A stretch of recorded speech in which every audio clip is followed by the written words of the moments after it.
Bapak, Ibu, dan Saudara, sapaan firman untuk kita dalam persekutuan hari ini tertulis dalam Injil Matius pasal 14 dimulai dari ayat 22 hingga ayat 33. Injil Matius 14 ayat 22 hingga 33.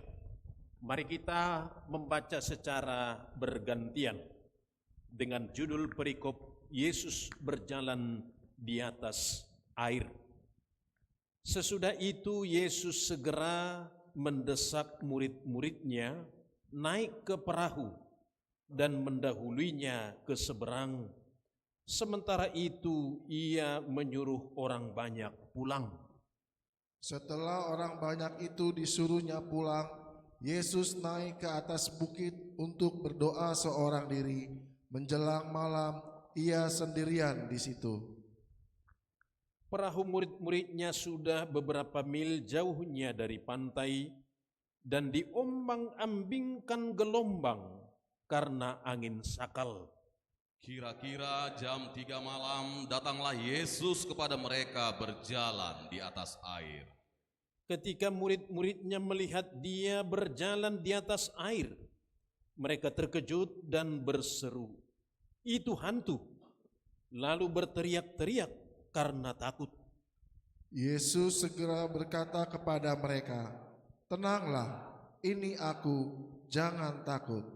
Petrus berkata kepadanya, "Tuhan, apabila itu Engkau, suruhlah aku datang kepadamu berjalan di atas air."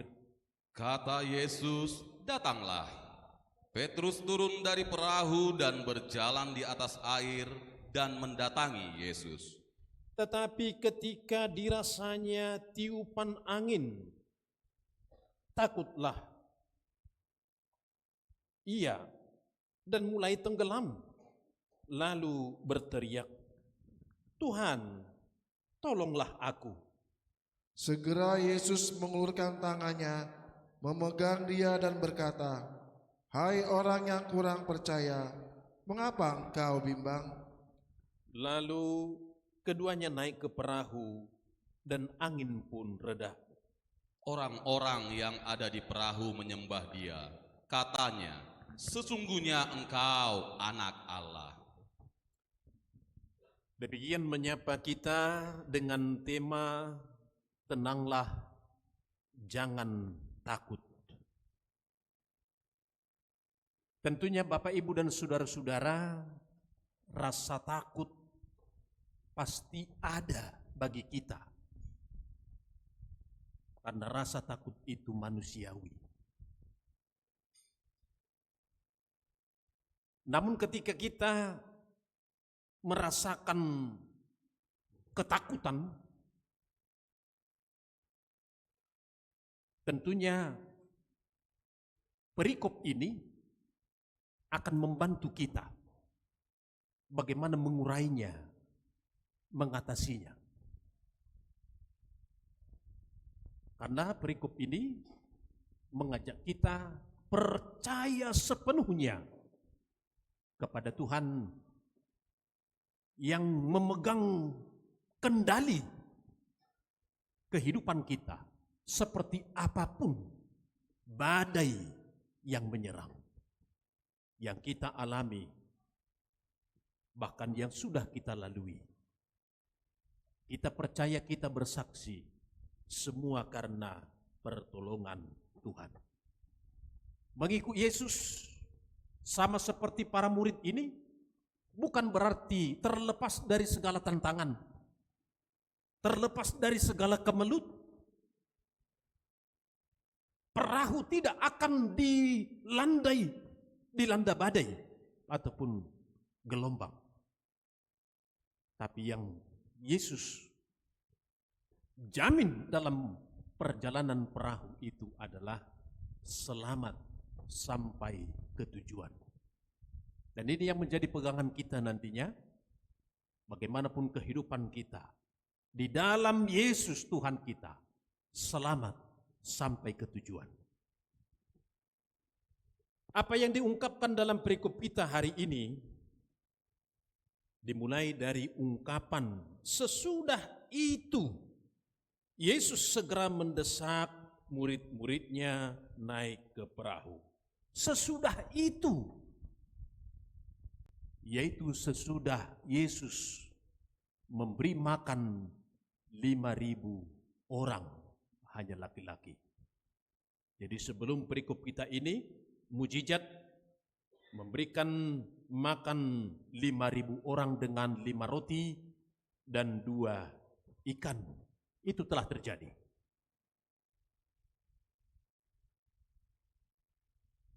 Yesus langsung memerintahkan murid-muridnya untuk berlayar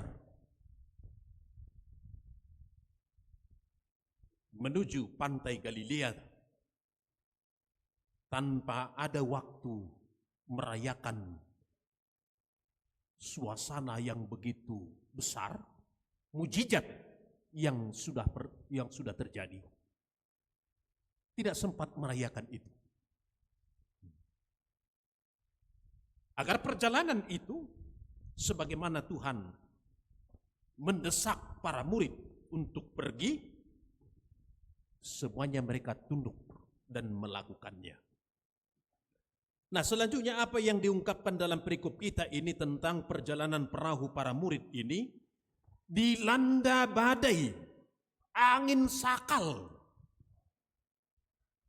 Jadi angin sakal ini angin yang bisa datang tiba-tiba dari haluan, sehingga perahu itu sangat sulit untuk bergerak.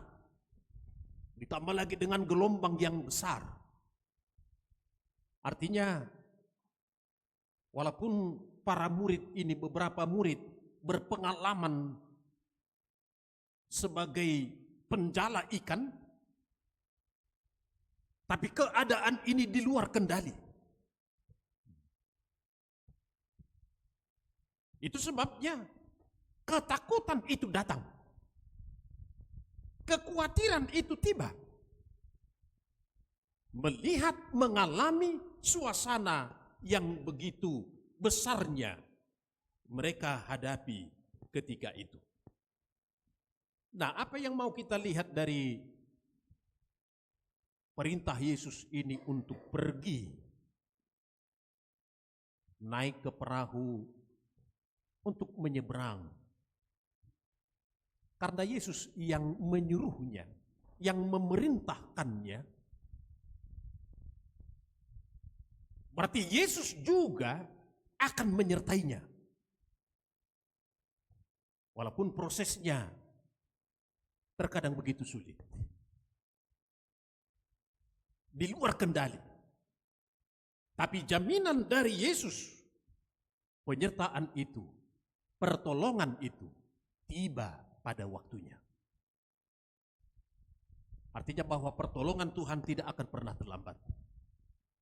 Walaupun para murid sempat kacau dengan diombang-ambingkannya perahu yang mereka tumpangi.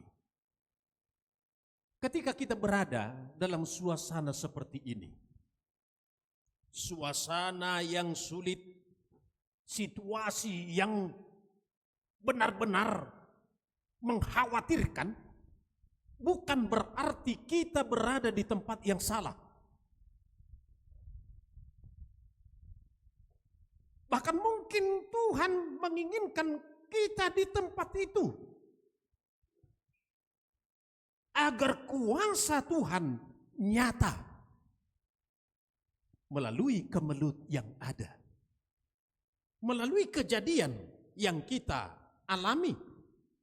Karena terkadang mengikut Yesus itu harus berhadapan dengan banyak cobaan. Terkadang.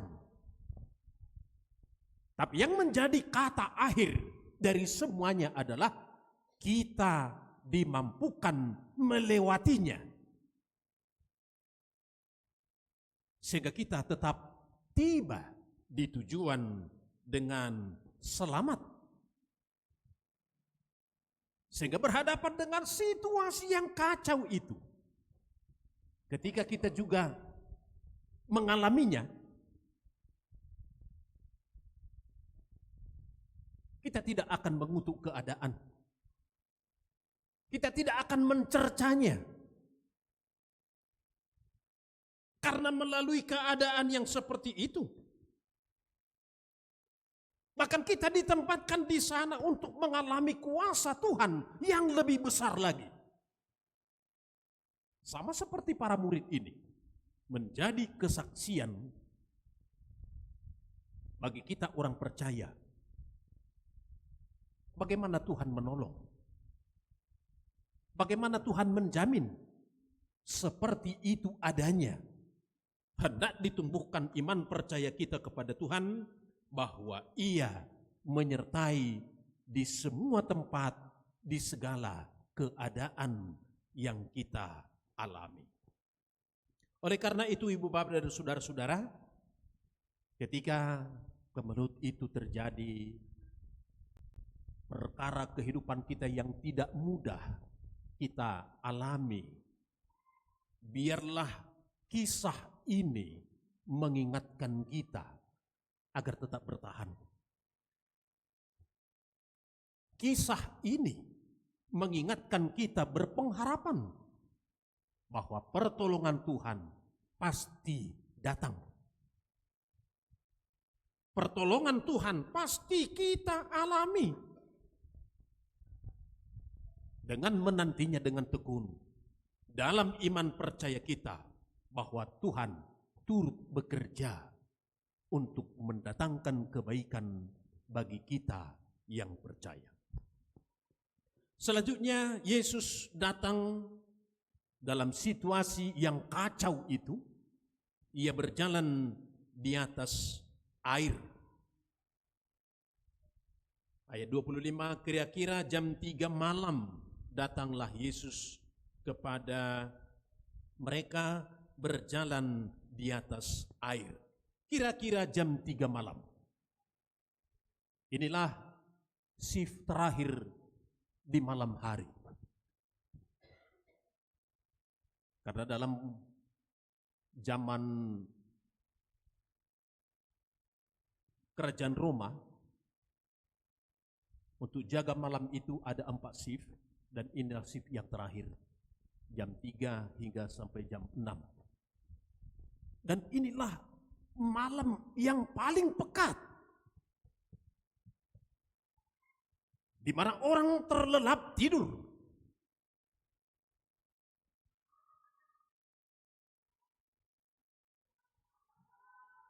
Dalam kegelapan yang paling pekat yang dialami oleh para murid, Yesus datang. Yesus datang membawa pesan damai dalam situasi yang kacau. Apa yang Yesus katakan kepada mereka? Tenanglah, aku ini, jangan takut. Yang mengatakan itu adalah Yesus, bukan manusia. Maka ia menjamin bahwa ketenangan itu akan dialami, akan diterima. Sehingga rasa takut itu akan hilang. Karena Tuhan Yesus yang mengatakannya, yang melakukannya. Sangat berbeda dengan manusia. Manusia begitu mudah mengatakan jangan takut, padahal mungkin ia lebih takut. Sama seperti teman saya pendeta HKBP. Tak usah saya sebut marganya, nanti kena seksi perempuan.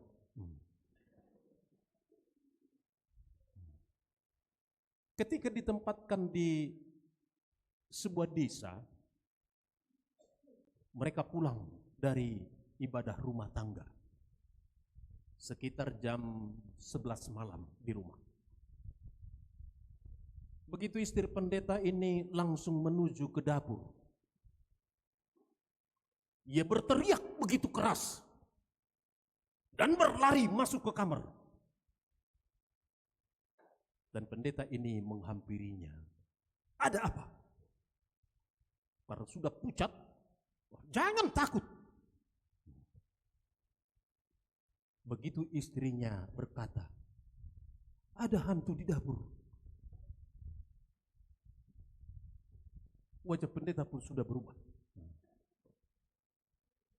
Istrinya kembali berkata, ambilkan dulu minum. Langsung pendeta ini menjawab, gak usah minum. Karena dia juga sudah takut. Inilah kalau manusia. Kata-kata berani, tetapi kaki mau lari. Seperti itu. Tapi mungkin kalau sama penatua itu langsung diambil airnya. Itulah manusia. Begitu mudah mengatakan jangan takut. Sekarang ini yang mengungkapkannya, mengatakannya adalah Yesus sendiri. Tenanglah, jangan takut. Jadi pesan damai itu ia sampaikan dalam ketakutan yang ada. Itu sebabnya Petrus berkata, jika itu engkau, seperti yang diungkapkan tadi, biarlah aku datang kepadamu. Dan Yesus menjawabnya, datanglah. Petrus keluar dari perahu, berjalan di atas air, karena ia percaya bahwa Tuhan menolongnya. Matanya, hatinya tertuju kepada Yesus, sehingga ia berjalan di atas air. Tapi ketika hatinya, matanya kepada gelombangnya, hatinya merasakan angin badai, teralihkan kepada Yesus, mulailah Petrus tenggelam.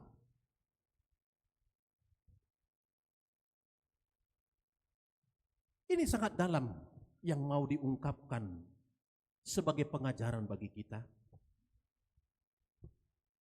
Ketika berhadapan dengan gemelut itu, kekacauan itu, badai itu, selama mata kita, hati kita tertuju kepada Yesus, kita akan tetap melangkah maju ke depan. Tapi ketika hati kita, mata kita teralihkan hanya untuk perkara itu, kekacauan itu, masalah itu, maka kita bisa tenggelam. Dan untunglah apa yang diungkapkan Petrus, menyadari keadaannya, sehingga ia berteriak, Tuhan, tolonglah aku. Karena pertolongan itu hanya dalam Yesus, agar ia tidak tenggelam. Dan Yesus mengulurkan tangannya dan menopangnya, sehingga keduanya masuk ke dalam perahu. Nah, semuanya ini terjadi. Bagaimana Yesus menaklukkan segala sesuatunya, dunia ini, alam ini. Karena angin itu mereda, gelombang itu juga demikian. Sehingga perjalanan pun dilanjutkan dengan damai. Karena pesan damai itu sudah sampai kepada para murid. Ketakutan itu sudah diangkat. Sehingga benar-benar kehadiran Yesus itu mendatangkan damai. Dan itulah menjadi keyakinan kita. Dalam kemelut, dalam persoalan, dan banyak hal. Kehadiran Yesus memberi pesan damai bagi kita yang percaya.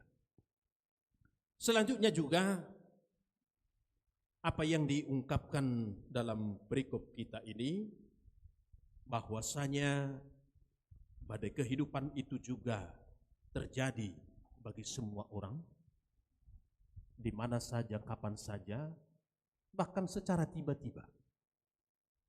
Baru sebentar sukacita para murid menikmati anugerah Tuhan dengan mujizat, tentunya sukacita yang besar, tiba-tiba sudah mengalami kekacauan. Jadi perubahan itu bisa terjadi tiba-tiba. Mungkin hari ini kita tertawa, esok kita akan menangis. Dan sebaliknya, hari ini kita bergumul, besok kita bersorak-sorai. Tetapi yang menjadi pegangan kita adalah kehadiran Yesus. Itu menjadi jaminan bagaimana hati kita didamaikan olehnya. Sehingga semuanya teratasi, semuanya terlampaui, sampai ke tujuan dengan selamat. Karena kita percaya berhadapan dengan pencobaan itu, Tuhan mengizinkan itu tidak melebihi kekuatan kita. Dan ketika kita berhadapan dengan semuanya itu, kita hendak disadarkan bahwa kita tidak sendiri. Bersama Yesus kita ditopang, kita dikuatkan, sehingga kita benar-benar beroleh selamat dari segala sesuatu. Ini menjadi keyakinan kita. Karena perahu para murid tiba dengan selamat di tujuan. Mungkin Bapak, Ibu, dan saudara-saudara, badai yang dialami para murid ini, badai yang dialami oleh percaya, badai yang dialami oleh kita, mungkin dalam bentuk lain.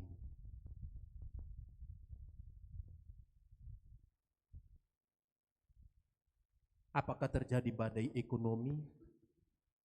Itu bisa saja terjadi. Tidak mencukupkan apa yang menjadi kebutuhan kita. Bagaimana kita berseru kepada Tuhan? Sama seperti Petrus, Tuhan, tolong aku. Atau juga badai kesehatan, penyakit yang tak kunjung sembuh. Seruan kita agar Tuhan menolong kita. Karena Tuhan yang memegang kendali segala sesuatu yang kita alami dan yang juga menjadi kerinduan kita untuk dinyatakan. Atau juga badai rumah tangga dalam keretakan kita. Semuanya itu dapat dirajut kembali ketika kita berseru kepada Tuhan. Tuhan, tolong aku. Bahkan di luar pemikiran para murid, Yesus masih jauh, padahal ia sudah dekat. Perahu beberapa mil jauh dari pantai, jauh dari daratan yang aman, tapi Tuhan datang, Tuhan mendekat, agar damai itu benar-benar menjadi harta yang dimiliki setiap orang percaya. Mungkin juga badai iman melanda kita. Seolah-olah doa kita tidak terjawab. Seolah-olah pertolongan Tuhan terlambat. Tetapi disadarkan dengan perikop kita hari ini, agar kita berseru, memohon, minta tolong kepada Tuhan. Pergumulan kita dalam program gereja kita,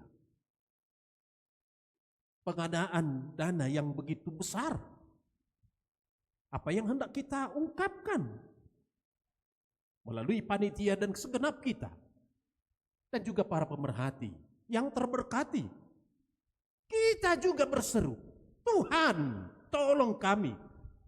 Sehingga semuanya itu pada waktunya akan tiba. Sehingga kita akan semakin mengenal betapa Tuhan itu benar-benar peduli, menyatakan kasih-Nya, kuasa-Nya bagi kita yang percaya. Badai yang kita alami mungkin menghalangi pandangan kita kepada Tuhan, tetapi badai apapun itu, Tuhan tidak pernah terhalang hadirnya. Ia menyapa kita dan memberi pesan damai untuk kita semuanya. Dan ketika kita mulai tenggelam sama seperti Petrus, dan kita berteriak, Tuhan mengulurkan tangannya, menolong kita agar kita tidak tenggelam. Sehingga sabda Yesus menjadi pegangan kita. Dalam kehidupan kita, pekerjaan kita, rumah kita, semuanya. Tenanglah, jangan takut. Karena Yesus yang menyapa kita. Dalam sapaannya kepada para murid, maka jaminan itu akan terjadi. Bahwa ketenangan itu dalam hati akan datang. Kita alami dan kita syukuri. Ketakutan kita itu akan lenyap. Karena Yesus yang menguasai hati kita, pikiran kita, hidup kita. Agar semuanya kita percaya badai pasti berlalu. Ini keyakinan kita, ini pegangan kita. Agar melalui iman percaya kita yang kita bangun di dalam Tuhan semakin dikuatkan. Percaya sepenuhnya kepada Tuhan oleh pertolongannya. Dan kita pada akhirnya bersorak-sorai. Dalam menghadapi kemelut itu, kekacauan itu. Tentunya bagaimana kita sudah melatih diri kita beribadah kepada Tuhan. Karena iman yang kuat akan semakin dikuatkan. Tetapi iman yang lemah akan semakin melemah. Itu sebabnya panggilan bagi kita, latihlah dirimu beribadah kepada Tuhan. Sehingga hidup yang terhubung kepada Tuhan menjadi jaminan saluran berkat-Nya, saluran pertolongan-Nya, agar kita bersorak-sorai di dalam Tuhan. Tenanglah, jangan takut. Menjadi pegangan kita sapaan Yesus hari ini. Amin.